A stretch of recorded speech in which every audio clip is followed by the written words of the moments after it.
of state-run health care. It is set to air in 8 states starting today.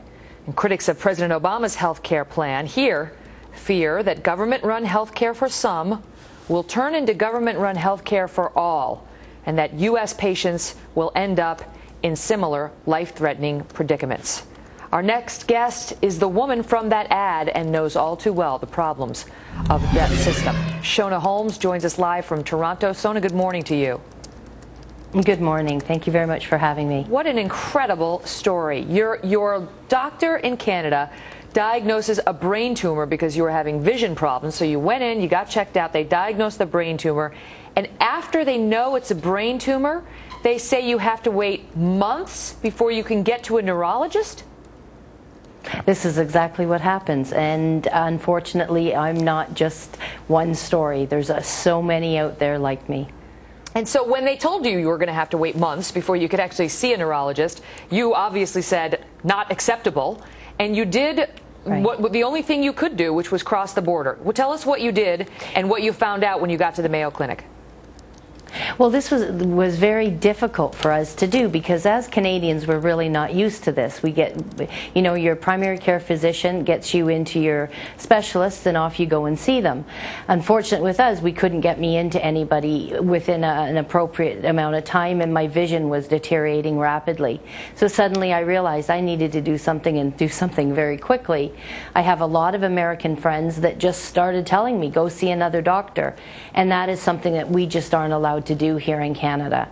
So I phoned the Mayo Clinic, and fortunate for me, they were able to see me. I saw them very, very quickly, and within a week I had a full diagnosis as well as recommendation for treatment. And the thing that I find the most amazing about my whole situation is at that time they encouraged me to come home and have my surgery back in Canada. Which I did. I did come home, and again I found the exact same thing. I was unable to get a surgeon that was able to do the surgery, and within 3 weeks I was back in the United States and had the surgery. And your Mayo Clinic doctor told you you needed surgery immediately, that you couldn't be listening to anybody in Canada telling you you had several months to spare. That's right. That's right. And that, you know, my husband and I often talk about ignorance being bliss, because when you don't realize really how sick you are, it's very easy to just sort of go along with the flow. And at that point, what I decided I needed to do is I was standing there with a full diagnosis, and I needed somebody to listen to me. And it was a gamble that the Canadian government was prepared to take that I just, my family and I weren't. We weren't prepared to take. It is incredible that you went back to Canada with the diagnosis from the Mayo Clinic in hand, saying this woman has a brain tumor and she needs immediate surgery, and still you couldn't get operated on within a timely manner. Now, thankfully, everything worked out for you. You were diagnosed with this Cushing syndrome. The tumor was removed, and you're okay, correct?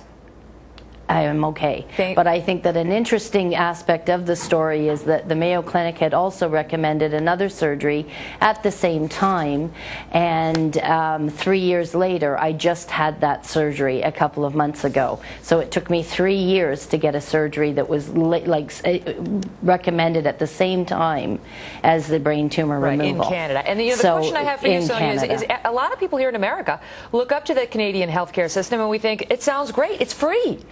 You say it's not free, and you're not getting your money's worth.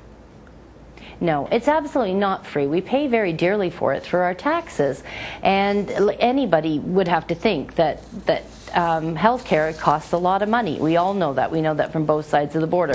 It's not that we lack the talent. That there's absolutely, in fact, 2 of my doctors at the Mayo Clinic were Canadian doctors, and so the talent is here. We just don't have the funds, and we don't have the resources. We have hospitals closing. We have wait times, diagnostic wait times, surgery wait times are just absolutely horrendous, and they're hidden behind the fact that you wait 6, 7, 8, sometimes as much as a year to see a specialist, and then you're not officially diagnosed yet. Until you're in that office and the diagnostic testing is done, you're just nowhere. Shona, I know you're very grateful to all the doctors who helped you, and we are very grateful that you took action and got yourself the help you need. All the best to you.